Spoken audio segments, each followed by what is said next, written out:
you know, the same subject matter can be constantly revisited. I don't think you have to go far to find a motif because the light changes so much and it's so different. Not only that, with all the construction in this town, you paint something and the next day they're tearing it down or building it up. Or that time when I did that, I was definitely plein air. I was outside, definitely outside. You did it right there from life. Right, right, absolutely. Yeah, and it's very exciting to do it from life that way because you can see all the nuances, and I really enjoyed painting that way. I always thought I was my worst enemy because I'd start on these big canvases and I wouldn't even put a sketch on it. I'd just start painting. And you have to have a sense of space and a sense of blocking things out. And to pull it off when you do it that way, sometimes you get yourself in little messes that you have to kind of work out. But it's much more exciting because it makes it much more spontaneous, the painting. Right. It's like kind of a sketch. I always wanted to have a painting look like a sketch, like somebody just kind of whipped it out. I sort of was a slow bloomer, or one of those, like, I was kind of a naive teenager, and a friend of my father suggested that I had really a lot of talent and I ought to get some lessons. So she paid for my first summer over there, but it was mostly college students and older, you know, mature people that were coming to his classes. And I would just sit there and kind of absorb probably half of what was going on. And the one thing I learned was about mixing paint and mixing colors. I mean, you just mixed and mixed and mixed. Now I could match any color very easily mixing because of the experience of that. And learning about the light, you know.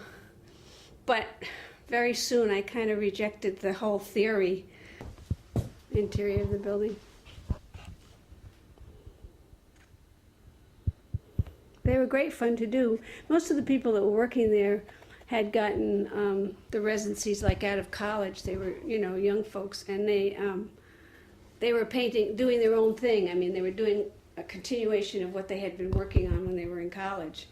And so I just painted the area, which was kind of interesting because when the towers went down, there were 3 of my paintings went with it. In the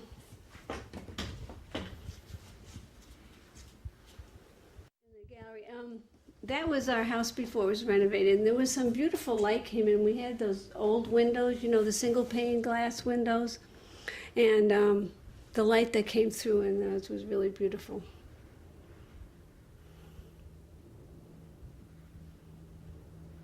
My favorites because it teeters on being non-objective. It's just hangs on the edge of being a totally non-objective painting. But when you look at it, you kind of know what it is.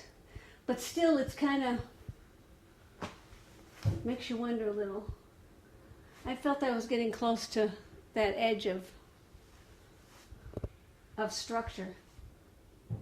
Well, again, it has this great big, and maybe that's why you use the black. I think it has a great big design overall that really works so well. Part of it's the balance. Do you see on the black though? It's maybe you can't see it, but it's not totally black. It's a wonderful, wonderful thing to be able to do. It's quite a gift to be able to paint. And you're in total control yourself, and you don't have to cater to anybody. But it's pretty lonely too. It's an individual. Where you're all alone in the studio by yourself solving problems.